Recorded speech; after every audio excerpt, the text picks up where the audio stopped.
Maria and I are deeply honored to be with our Chennai family. And so this week's reading is the inner kingdom. And I think it's a wonderful topic for us since we are having this satsang across the entire physical world. Swami Kriyananda wrote, "Truth is one and eternal. Realize oneness with it in your deathless self within." The following commentary is based on the teachings of Paramahansa Yogananda. Most people imagine that the inner kingdom, as Jesus described it, lacks the fascination they attribute to sense life, the bright lights, the diverse attractions, the joys and the laughter. Little do they realize what a vast universe exists in their own selves. There are many passages in the Old and New Testament of the Bible that describe aspects of this inner kingdom. In the book of Genesis, we read, "And the Lord God planted a garden eastward in Eden, and the tree of life also in the midst of the garden, and the tree of knowledge of good and evil." This garden was in no earthly place. It exists even now in the very self of every human being. The legend of Adam and Eve is allegorical. It describes how the first human beings dissipated their spiritual energy, centered in the spine. The spine is the channel through which flows the river of baptism and of spiritual life. The Bhagavad Gita tells us, "The wise speak of an eternal Ashvata tree with its roots above and its branches below." The tree of life, spoken of also in Genesis, is the spine. Its roots are above, in the brain's energy. Its branches are the outward spreading nervous system. When the sap, which is to say the energy, flows downward, the consciousness is drawn into delusion. On the other hand, when the energy is drawn upward in deep meditation, the consciousness is drawn towards its eternal source, God, and at last united with Him. Krishna, in the Bhagavad Gita, therefore urges his chief disciple Arjuna to embrace the yoga science, the path of meditation. The yogi, he says, is greater than the ascetic, greater than the followers of the path of Jnana Yoga or of Karma Yoga. Be thou, O Arjuna, a yogi. For those who would find the divine truth, Krishna gives this description of the yogi. Steadfast a lamp burns, sheltered from the wind. Steadfastly meditating, solitary, such is the likeness of the yogi's mind, shut from sense storms and burning bright to heaven. Thus, through Holy Scripture, God has spoken to mankind.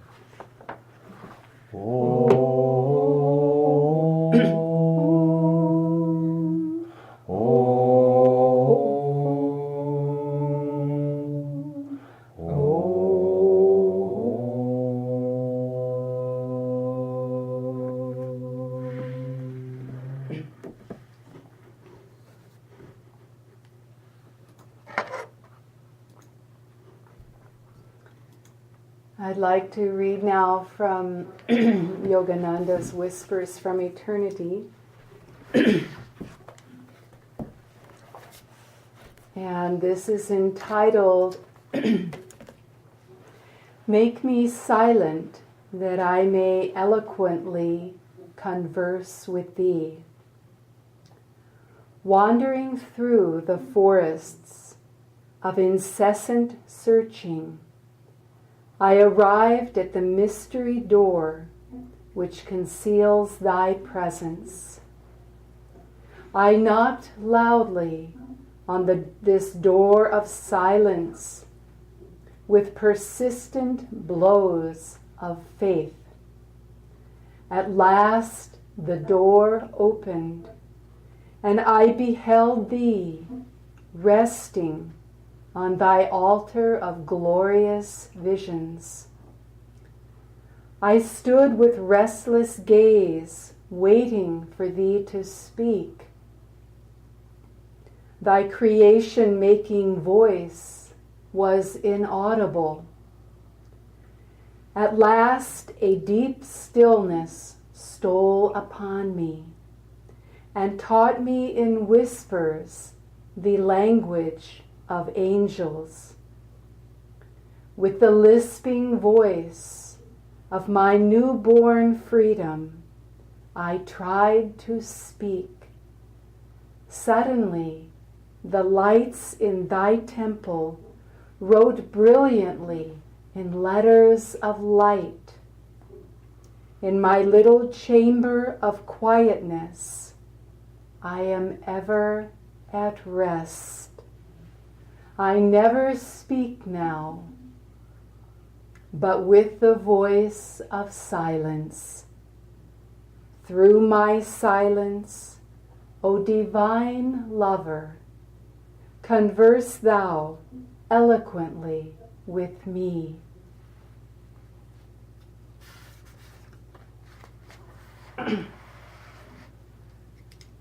So Ananta and I will both share a little, and then we'll have an opportunity for you if you'd like to ask questions.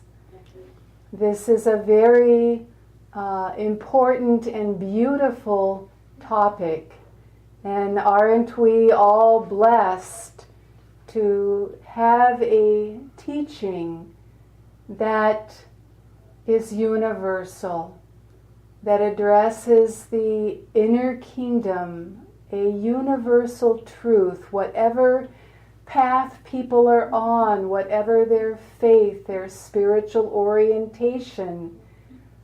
Yogananda's commentaries here cut through all of that because highlighting the essence, the truth, that which you all know and we now know as Sanatana Dharma.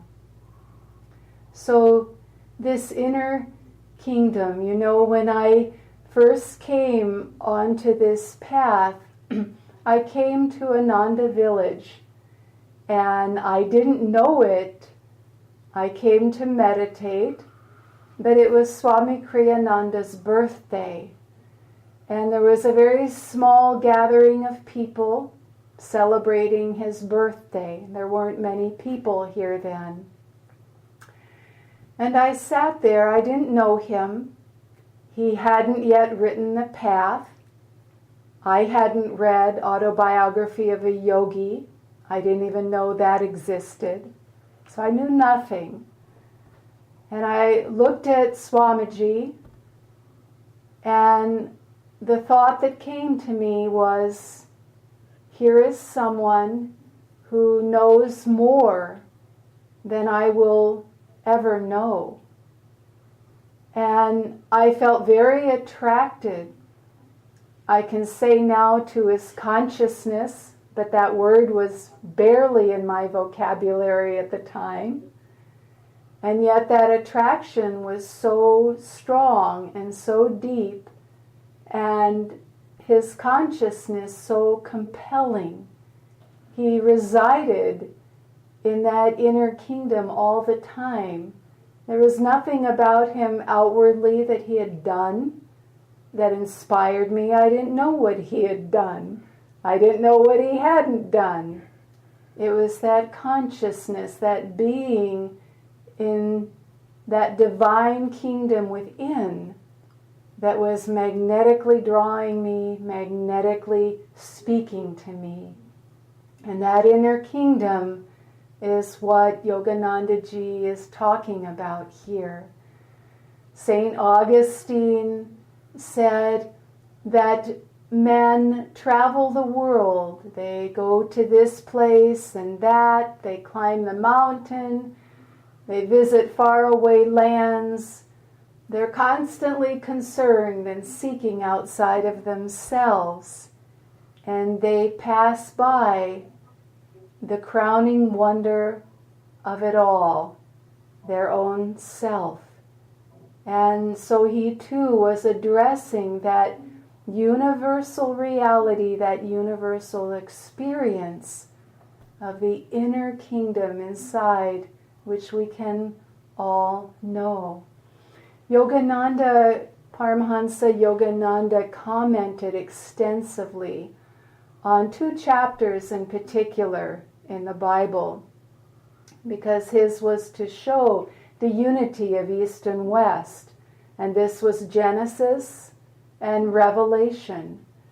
How the world came into being, how consciousness manifested and expressed itself in creation and ultimately in humankind.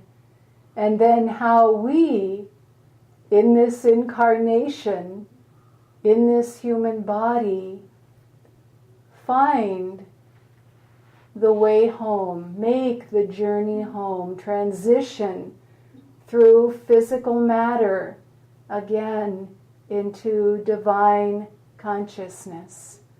And this is the commonality here. This is the bridge. In the Bible, it's the tree of life. In the Gita, it's the upturned svata tree.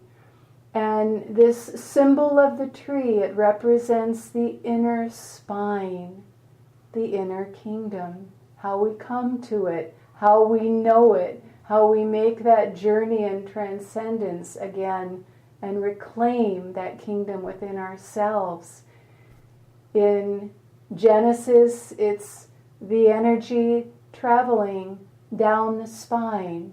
In Revelation, it's the energy, the consciousness returning up the spine.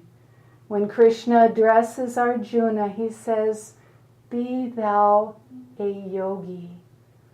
And we can certainly talk about the benefits of jnana yoga, of knowing true wisdom beyond the intellect. But there's still that element of ego, and it can catch us. And we can think to ourselves, what a great wisdom I have. In the Karma Yogi, the yoga of action, we can serve, we can do good, we can help to create many things that are wonderful and beneficial to humankind. But again, we can get caught in that thought, I am the doer. What a great idea I had, isn't it so? I did so well at this project. I did so well at my job. And it too can be a trap.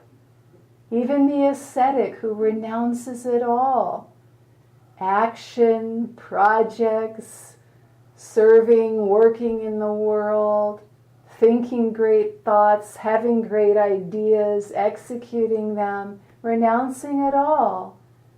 But then too, even the renunciate can get caught in that thought, I am such a great renunciate. I have renounced everything. Those things no longer mean anything to me. I'm not attached. And yet the ascetic, the renunciate, can be attached to the path of renunciation itself, to being a renunciate, to thinking how great one is, that one is capable of renouncing these things. But to be a yogi, as Krishna says, this is greatness, because the yoga means union, and the yogi is seeking oneness with God.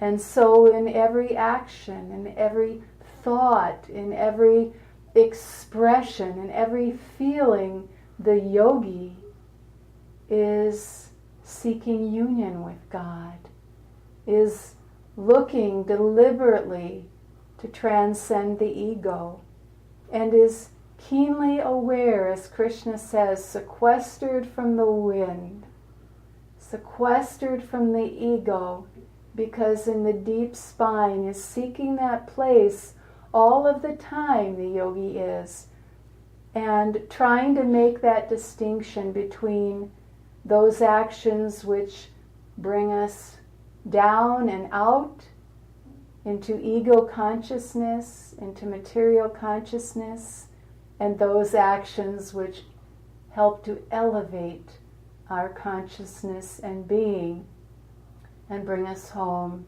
to God. So the yogi is concerned all the time, trying to be concerned all the time with reversing that flow, getting the sap of the tree to flow inward and upward to God.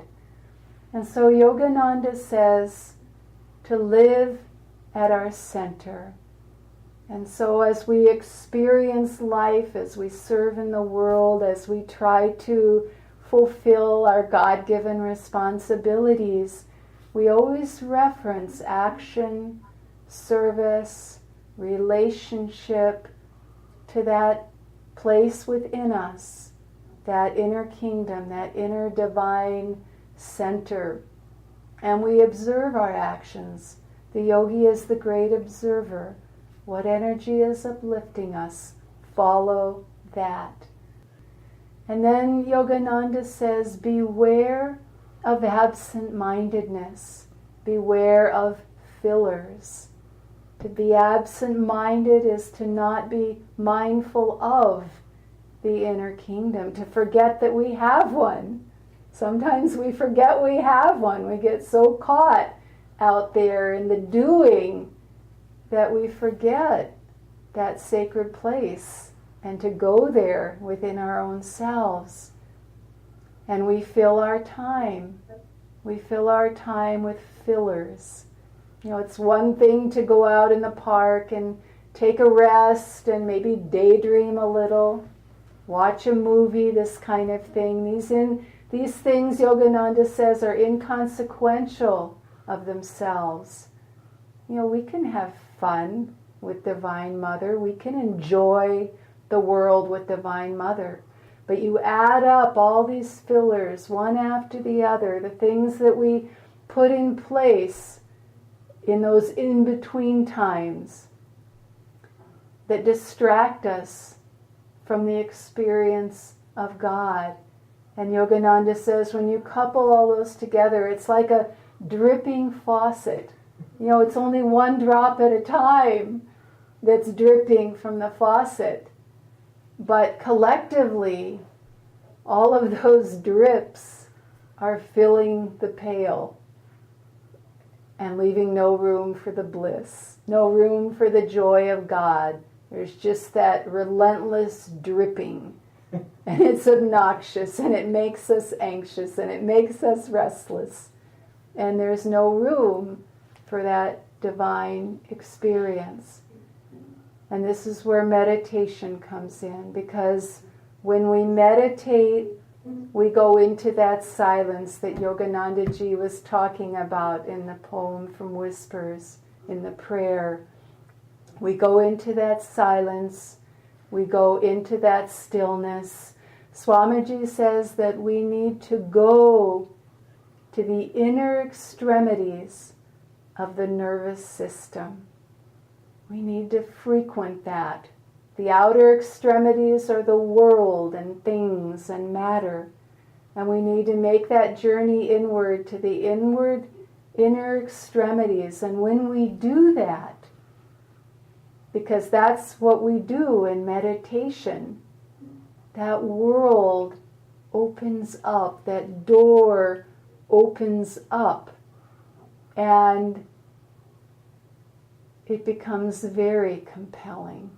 It draws us to it, and it has an attractive power of its own that we come to realize we want, we remember, we yearn for much more than all those experiences that are merely outward, that are merely superficial, Swamiji wrote a beautiful song, a sonata with many movements entitled The Divine Romance.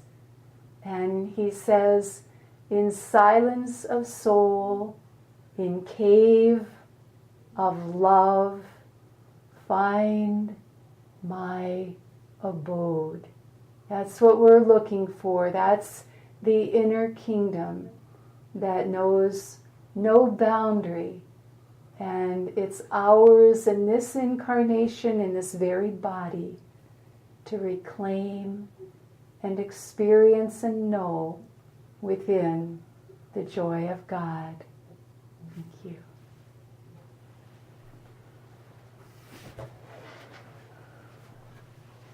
We are encouraged to enter this inner kingdom, and when we begin, Swami Kriyananda wrote that we think there's not as much excitement in the inner kingdom as there is in the bright lights of Chennai and Delhi and Mumbai and the big cities, New York City and Los Angeles.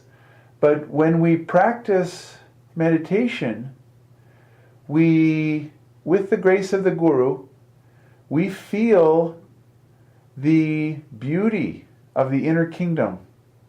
We see the lights of the inner world. We feel the presence of the masters, Babaji, Lahiri Mohashai, Swami Shri Yukteswar, Paramahansa Yogananda, Christ, and all the great masters of all time are living in that inner kingdom. And the excitement of being in their presence is unequaled. Nothing in outer world will give us the thrill, tranquil, unbroken thrill, eternally living, ever new peace. So the inner kingdom, Yogananda said, is subtle at first. But when we become comfortable there, through meditation, through all the doors do open themselves. These are the doors of the chakras. All the lights do light themselves. This is the book of Revelation. All the masters, East and West, all time, speak of the inner kingdom. But our job as members of the Sangha is to enter into that realm, become comfortable with that realm through meditation, pranayama, experience that realm, and then Yogananda said that the path is difficult at first because we have to find the inner kingdom, and then effortlessly liberating. So what would be better than to be with the Buddha, to be with Christ and Krishna and Paramahansa Shivananda, Paramahansa Yogananda, Paramahansa Ramakrishna, the great masters? What would be more exciting, more thrilling than that? Nothing. But at first, when a person is worldly, they're comparing outer excitement. All outer excitement originates in the inner kingdom and is filtered through our thoughts, through the senses, through the medium of the body, and comes out as physical beauty, excitement, happiness, but it originates in the inner kingdom. And Yogananda said, turn your gaze to the source of the light, of the source of beauty, and that is the inner kingdom. That's where Babaji lives, Buddha lives, Krishna lives.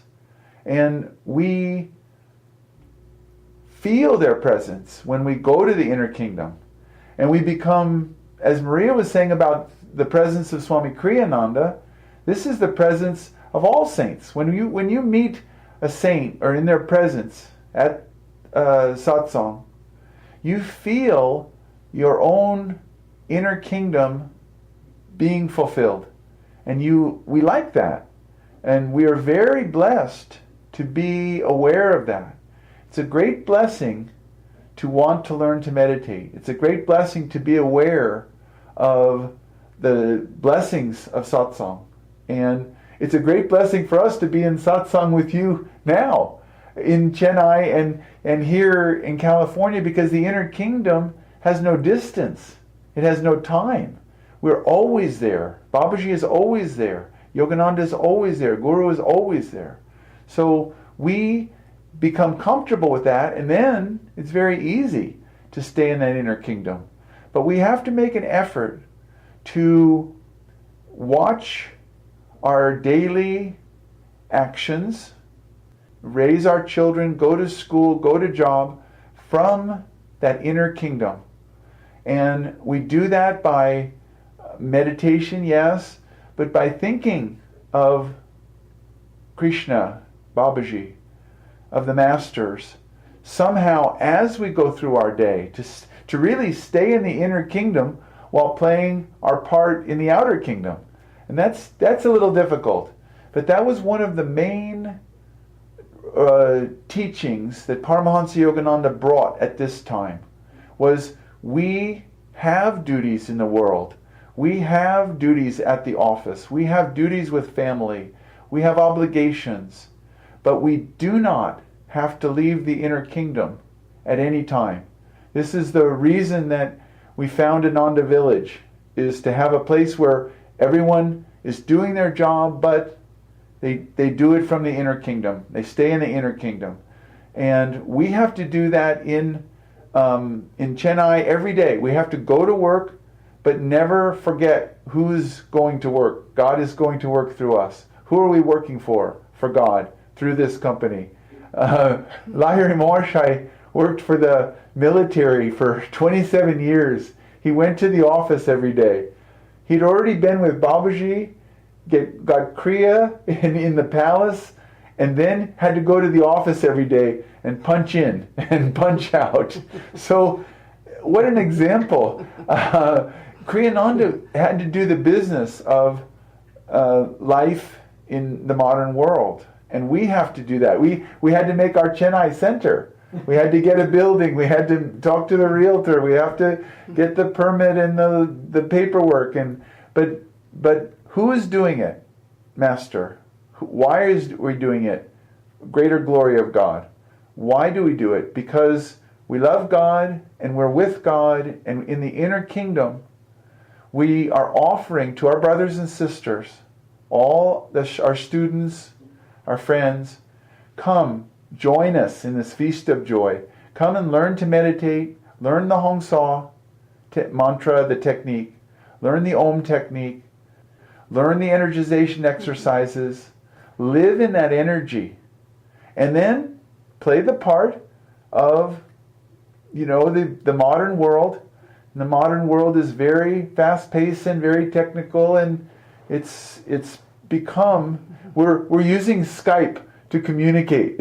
we could be just meditating and all be one, and just like Lahiri, just sending vibrations. But I'm not there yet. I'm working on it very hard. But we have to do what we are doing, but we never have to leave the inner kingdom.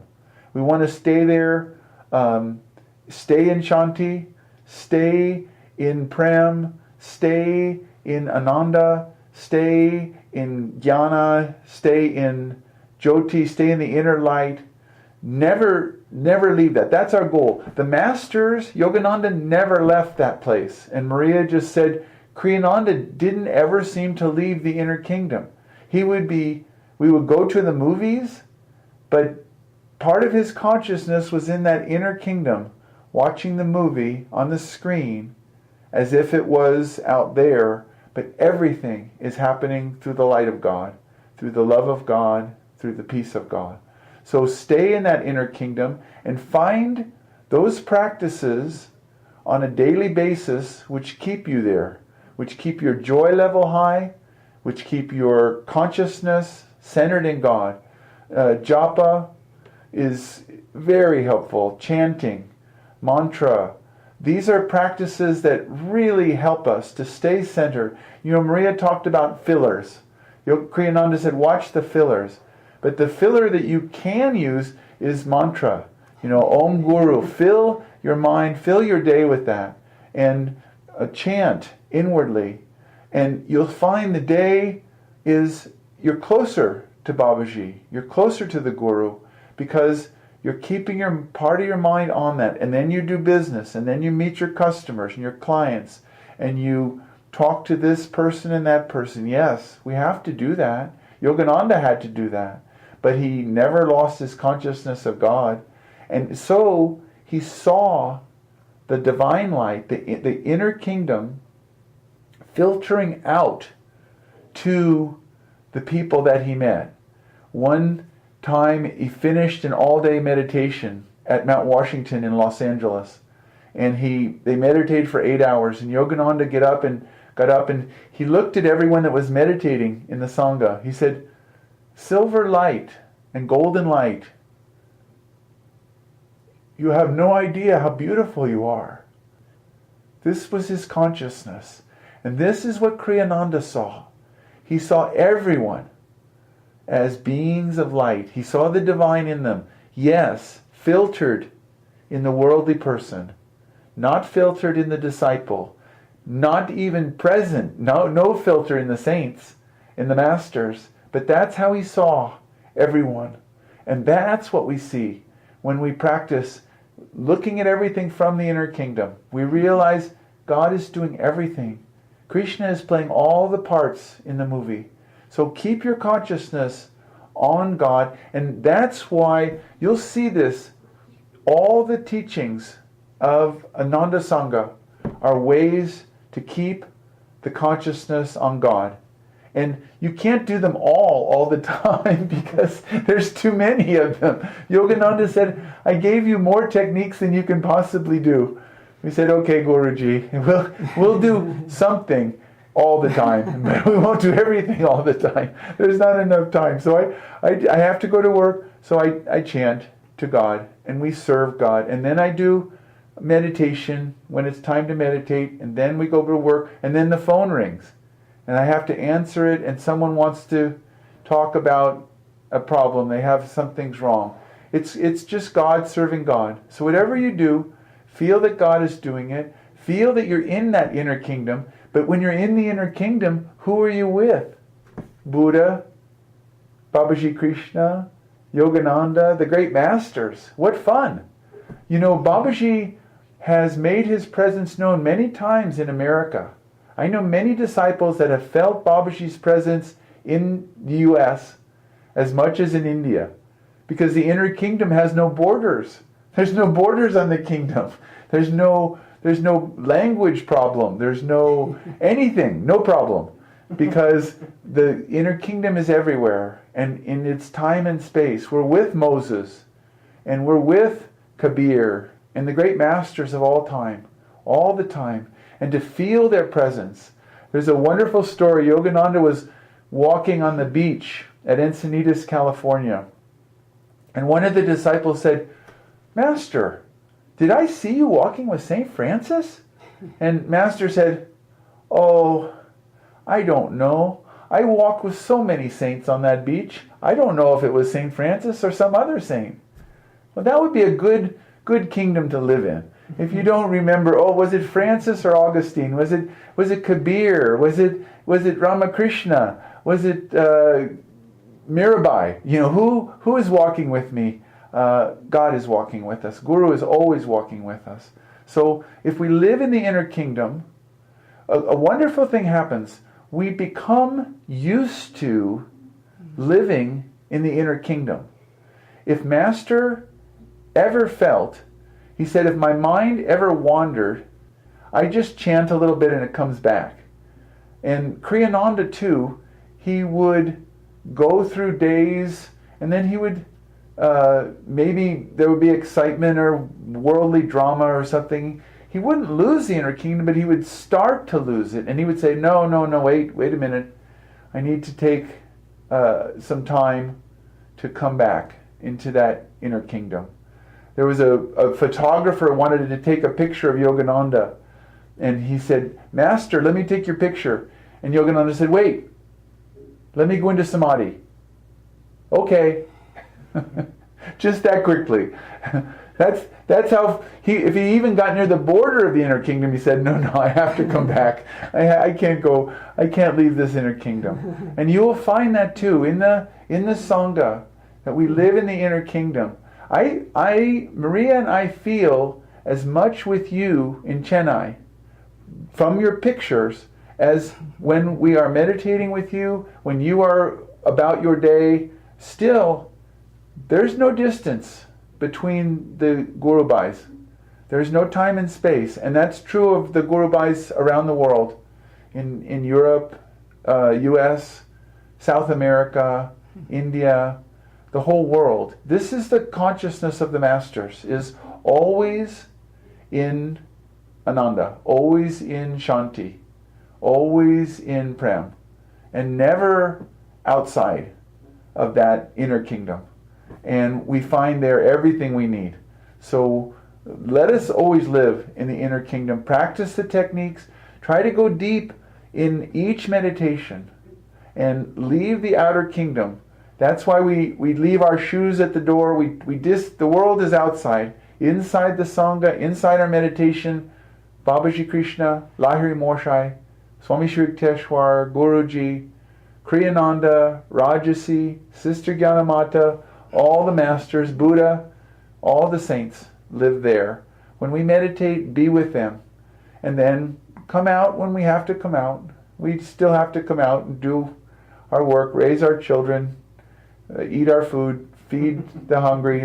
That goes on, but never without that Ananda, without that Prem, without that Shanti. Don't leave that. Bring that with us. So thank you so much for this satsang.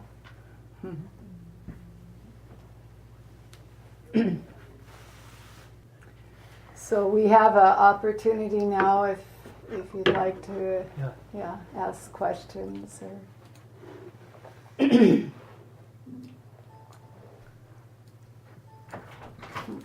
maybe there are no questions in the inner kingdom. No, we have a question. We have a question. Okay, Prasanna. Swamiji writes in the Raja Yoga that in every age there are people who consciously and actively are able to connect with the galactic centers, with the energy emanating from the center, and thus speedily achieve enlightenment. So, is there any way we can be more aware, more harmonious with that center, that we can absorb the cosmic energy from it more consciously? Yes. That center in our bodies is at Ajna Chakra. That's the center that connects us with the center of the galaxy, with all cosmic energy. So in deep meditation, in Kriya Yoga, Kriya Pranayama, we enter into that center of the star, and that's the center of the galaxy. That's the connection to the timeless source of all power, all Shakti is centered there. So by practice of Kriya, by meditation, and by trying even during the day to live at that center, it connects us more and more to those cosmic power, the cosmic power that's beyond the movement of time and the yugas. And we become more aware of that. When after Yogananda left the body, Rajasi had to be the head of the work worldwide. And he would just meditate at the point between the eyebrows, and all the masters would just come to him. And even if he had just a question, a day-to-day question, he would just meditate at the center of the star, and Master would be there, Sri Yukteswar would be there, Lahiri would be there, Babaji would be there, Christ would be there. So that's our connection. I'd like to just add that the masters come through the ages, as you've said, and they're able to achieve this state of consciousness or bring it with them. But they come, and we need to remember this. We need to hold ourselves in the light that they see us in, as Anantaji was saying, because they come to be an example, but they come because we are ready to receive that consciousness as well. So Master has given us specific techniques because we're ready and we're capable. And Yoganandaji said, in fact, you should be able to become a Jivan Mukta in this life.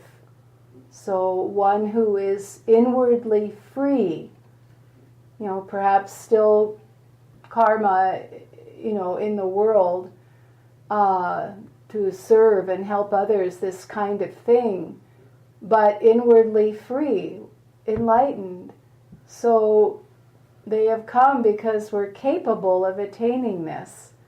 And these techniques are capable of bringing us to that state of consciousness, bringing us into that state of consciousness. And so ours is really to cooperate with the Guru on all levels, which means we have to strive to see ourselves as capable. They can't give us these gifts and we say, oh, no, I can't do that, I won't do that, I'm not very good at that. That's not what's going on. It's not the right answer, it's not the right response. And so we need to cooperate with the Guru by doing the best that we can to practice these techniques and to hold the belief in attunement with the Guru that we can, using these, come to that state of realization that ultimately we see in them, but it can be also within us.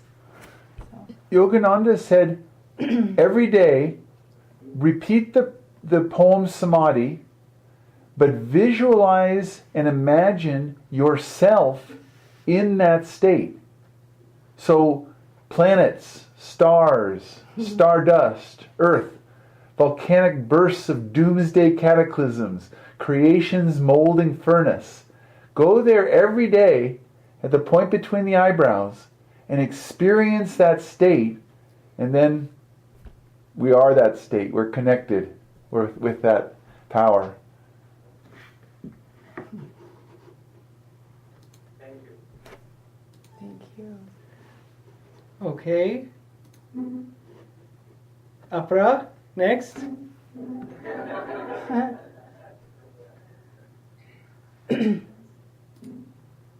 Satya. The activity of the world, how do I know I'm connected with the inner self? Say the first part again. As I go about with the activities of the world, like through my thought I connect with the world and I go into action. How do I know as I'm doing the action I'm connected with the inner self? When Kriyananda said that we watch the feelings of the heart.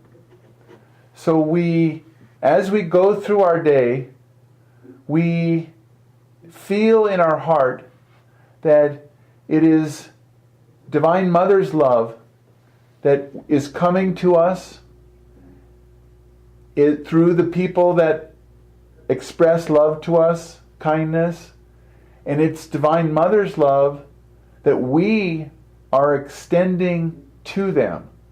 So as we go through the day in the world, we want to remain centered in the deep spine as the origin, but then feel that love through the heart center, feel the wisdom coming through us in the expertise that we have in business, the knowledge that we have in different fields, but try to feel that everything is really originating from the inner kingdom, from the deep spine, and that we are giving it as a channel for the Guru, and we're receiving it. Everything that we receive in the world, and even little things. When we see beauty, when I look at all of you and see this beauty, this is Divine Mother's beauty coming through a satellite, and but it's the Divine Mother is the source of the beauty, and so when I feel that in the world, in the day-to-day world that we live in, then I feel this is Divine Mother. These are the whispers from eternity. These are the little, it's the Guru just blessing us through everything, through sunshine, through food, through beauty, through kindness, through when we see courage and heroism, and when we see wisdom and insight, when we see men and women who stand for the principles beyond the immediate situation, we see that guidance. I was very impressed that Modi said that his favorite saint was Vivekananda. I thought, this is good. This is what we need. We need politicians to be looking to the saints for wisdom. It's a very difficult job to express wisdom and leadership, and to look to the saints and feel their blessings, and to feel Divine Mother's blessings in everything. Because it's so, the world is trying to pull us, just as you're saying, the world is trying to pull us out of the inner kingdom and say everything's happening outside. Everything's happening in the capital. Everything's happening in Washington, D.C. and in England and Germany and Africa. But nothing is happening out there. Everything is happening here. God is blessing us and giving us insight, and we're growing towards self-realization within the deep spine, within the chakras. And so make it a habit to react to everything from your center. This is what Kriyananda did.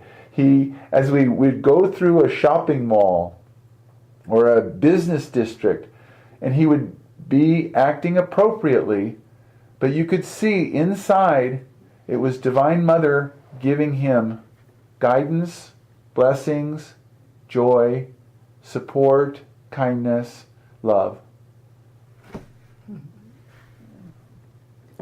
When we are living in the inner kingdom, if we don't know that we are, just look to how your day goes. Look to your behavior. So oftentimes people will share that even beginning meditators, they're just starting to learn how to meditate. And they'll just tell me their whole work day, their whole work week is completely transformed. They were going to get angry, but they didn't. Or someone didn't treat them right, but they just helped them out and served them anyway. Or didn't say anything, or this kind of thing. We see as we start to experience that peace within, even just a little bit of it, our whole worldview changes, and we become a more compassionate person. We become a more patient person. We become a more kind person. It's almost effortless at that point. If we just go to that place of expanded consciousness and inner peace, if that's where we live, as Anantaji said, then that's what's expressing. And so as soon as we even start that, just a short little meditation, that reality takes over, and that reality of peace and divine awareness colors the world in which we live and changes it, alters it, helps create a new and a different and uplifted vibration.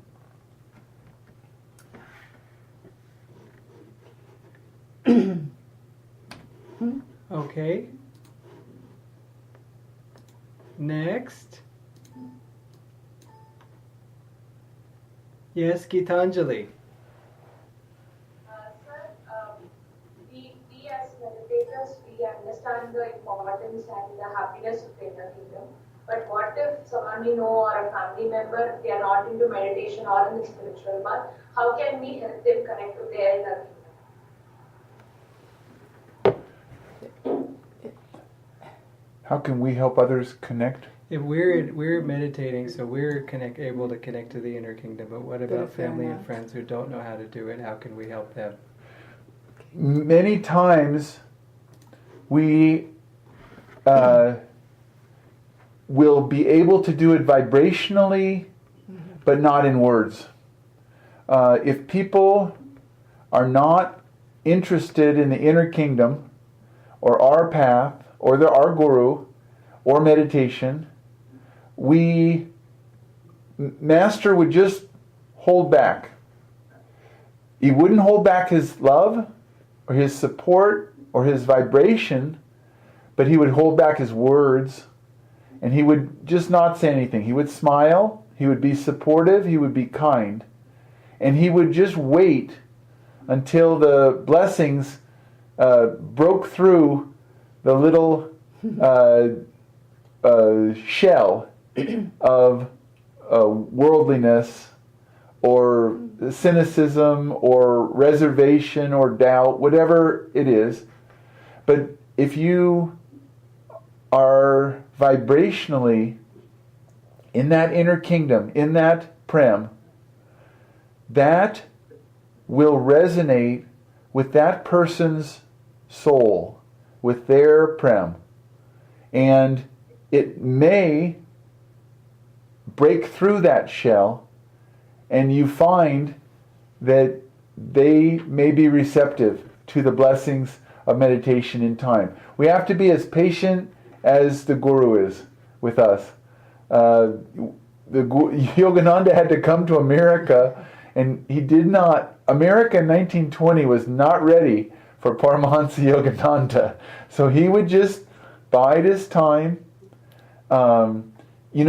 We were talking with Nayaswamis Jyotish and Devi, and they were talking about how it's only now, almost 100 years later, that the world is understanding what Paramahansa Yogananda brought from India to the United States. It's percolating into. We have Yoga Day in New York Center. Times Square in New York City, but Yogananda got here 97 years ago, and it takes time for those who are receptive. He said, "Come, join me. Let's chant, meditate." For others, he would just send his blessings, send his love, and just wait. Swami Kriyananda. We founded Ananda 50 years ago, and only now is it growing in the way that we thought it was going to grow 50 years ago, but it takes time, and that's okay. So know that in the inner kingdom there is no time, and so your presence is a blessing, whether they receive it outwardly, express it outwardly or not. To be in the presence of a Guru Bhai, of a disciple, is a blessing for everyone involved. Also, I'll just say a little something. It's those who aren't interested or don't think they're interested in the inner kingdom or don't know how to tap it. They're not interested in meditation, this kind of thing that we've been talking about. But we know that they want peace, right? We know that they want joy. We know that they want happiness, and this is what we have in common there. And their way, their path may be different, their timing is going to be different, but we can pray to our Guru, we can pray to Divine Mother that they receive an experience of that in a way that'll be meaningful to them, in a way that'll be expressive of perhaps their individual path. We can pray that they have peace. We can pray that they have joy. We can pray that they be able to solve their problems and needs in ways that are harmonious and instructive and compassionate.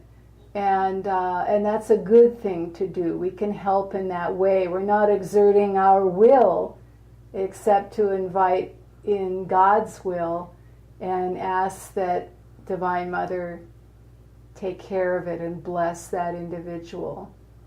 So.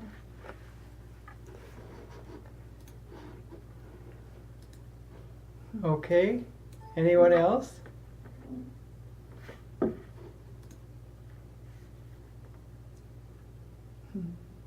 Are you sure? This is your chance. You have them live and in person. There's no questions in the inner kingdom. We are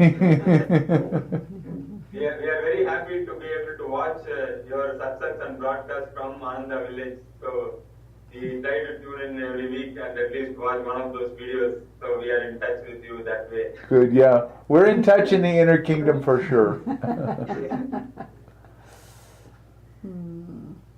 Anybody else? Those were very good questions. Thank you. Yeah. You don't have to ask a question that was as good as those. You can ask any question.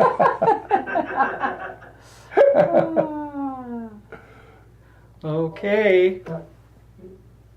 How to be centered while Say that again. How to be centered when we are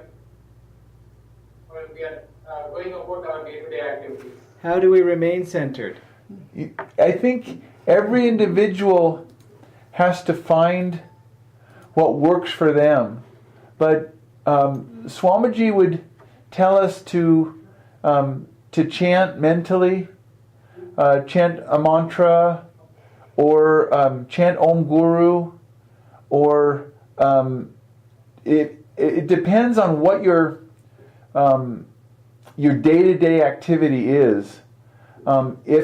If you're able to, chanting is wonderful, but if you can't, then if you have a picture of Master on your desk and you have to talk to customers all day, just to have that vibration of the Guru in the office, at work, is very helpful. For many years I had to do the business of Ananda community in Sacramento.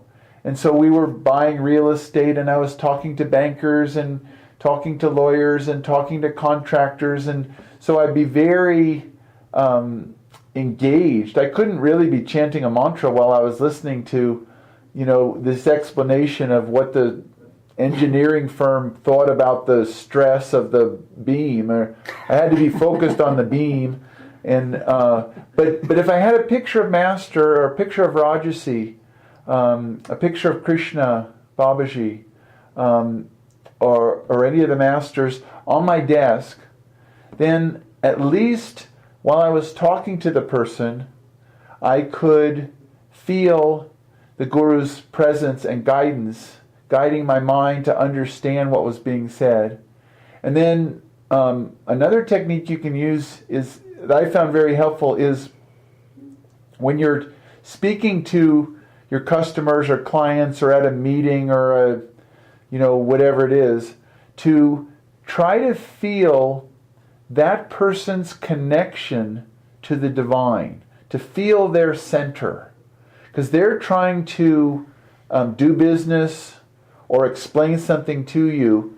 And if you can, when you look at them, try to feel that it's the divine trying to communicate with you. It's wisdom that they're trying to share with you. And in that way we stay centered in the inner kingdom, even though the movie is going faster and faster, and the all sorts of situations. It's really amazing to me what Guruji puts us into. I find myself in a courthouse and listening to a judge and talking to an engineer or a policeman or a post office official or something, and you just think, Guruji, how did I get here? Why am I talking to this person? Why am I here? And in a sense, you'll feel that we're centered in the Guru, and this is the Guru playing a very unusual part in this movie, and we stay centered in that presence behind the appearances, because in the end, it's all God, and sometimes it's hard to see, but it becomes a sort of a game to stay centered in the divine, as the divine tries to keep you off your center, or keep you so deeply in your center that you don't lose your center. Swami Kriyananda would tell us how important it is to not separate our responsibilities in the world from our sadhana. To not think of them as two distinct things that do not connect, because then we'll, favor the sadhana and not the work, or favor the work and not the sadhana.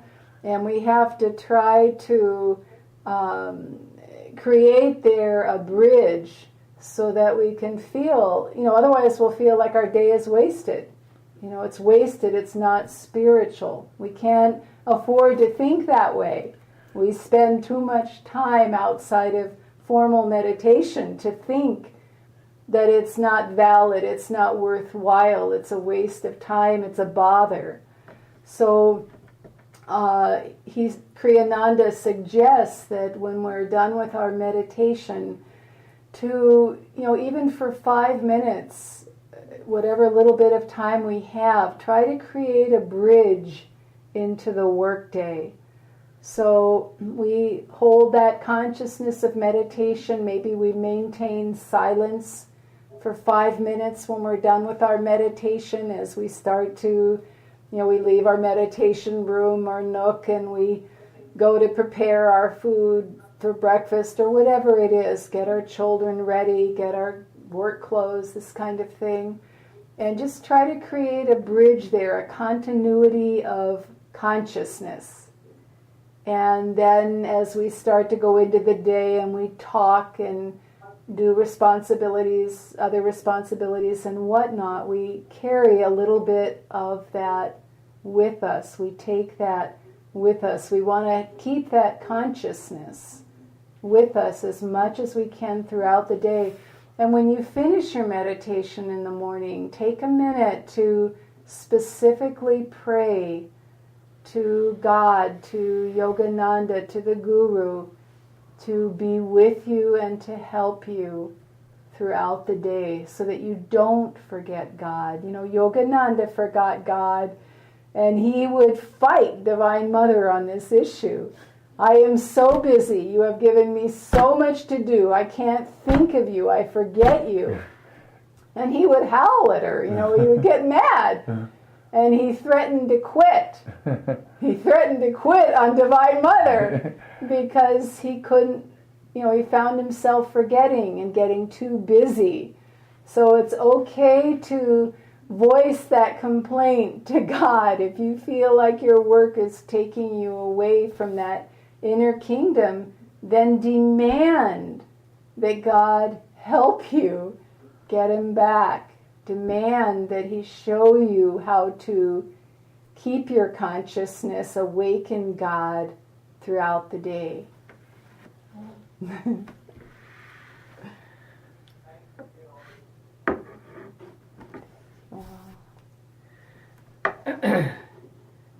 Before we go, we have a little Surprise! We have a little surprise, but we have a few surprises. Oh. The first is an actual surprise for you both. These are What? 2 gifts from everybody that they just emailed me through the screen, and here they are for Thank you. you. Thank you. Thank you. Should we open these? Please. Okay. It smells like India. I don't even need to open it. Inner And it's such a Kingdom. blessing.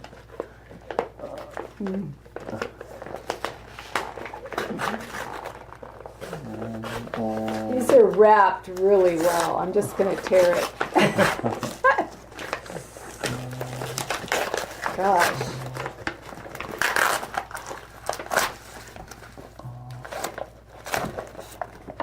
So,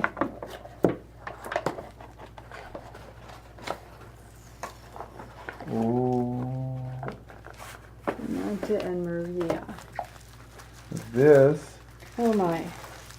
is further wrapped. It's really in the inner kingdom. This has been very protected. I can't. We need help. Didn't bring my knife. This is hopeless. Yes. Yeah. Oh. Knife.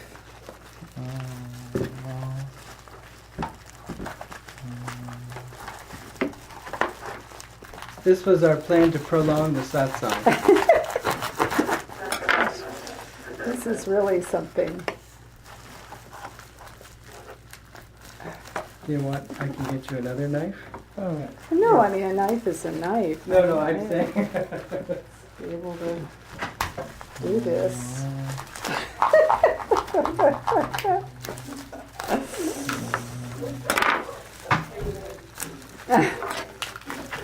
Who wrapped this? well, it has to go on an airplane. It had to go on an airplane, but we didn't drop it from the airplane. It's getting there. Getting. Oh my goodness. Ananta, look at this. Look. Oh, that's beautiful. That is so beautiful. Not everybody got to Thank see you. it. There's a Ganesh and a little altar and a little candle. And it smells heavenly. Was this made in Chennai? Is this something that's... I think it may have been made in Oroville. This is- Oh my. Oroville, okay. Yeah. Oh, I see. So not far. Very beautiful. Pondicherry. We love Ganesh. And we call on Ganesh lots. Help. We have an Oroville here too. We bought our car in Oroville. It's California. It's a different Oroville. It's not. Oh, look. What? What does that do? I think What it's is the this a other way. I light? think it's the other way. Oh, it's a hook. Oh my gosh. That's And who- beautiful. Oh, that's Krishna. Oh, that That's is a so beautiful beautiful. So this mounts on the wall, and it's like a little hook for clothing, Keys or- keys. Yeah. Wow, that's Very beautiful. Very, very Thank you beautiful. very much. And we have a few more things we just have to do before we close. We'd like to take a photo with you all, so if you guys would go up to the TV, Okay. we'll take a photo with you. Okay. We should be here. Yeah, you can stand next to Bhaskar. Okay. Yeah. Okay, everybody. Jai Guru. Jai Guru. And Babaji. Jai Babaji. And now pretend I said a really funny joke. Very good. Thank you. And Also, can you, we wanted to introduce, we also had one guest attending the webinar here in person, and this is my mom. Hello there. Surprise! Yes. I am so pleased that you're part of this community and that you are getting value from Ananda and from being part of Dharmaraj and Dharmini's lives. So thank you all for being involved in that.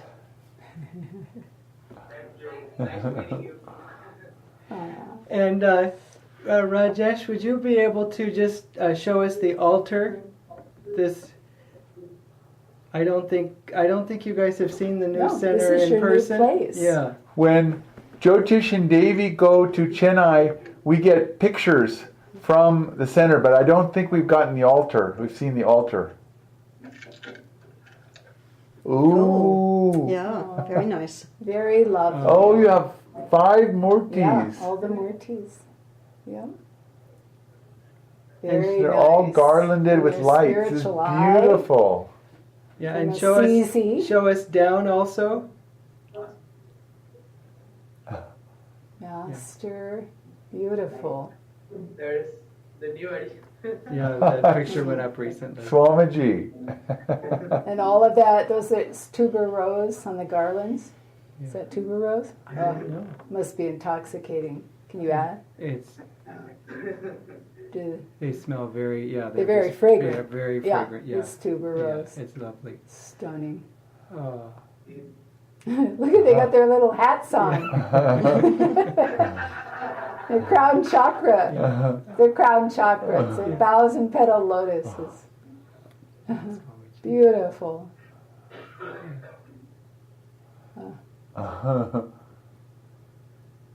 You've all done a very nice job. Very nice job. Beautiful.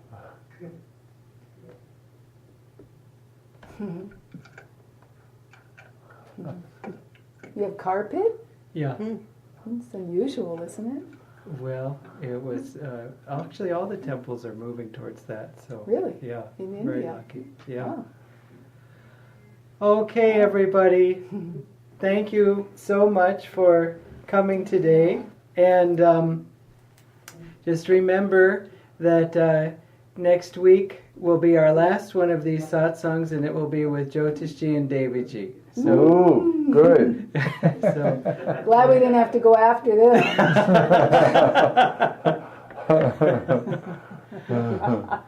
okay, thank you both. again. Jai Guru. Om Jai. Shanti, Shanti, Shanti. Bye bye. Hi.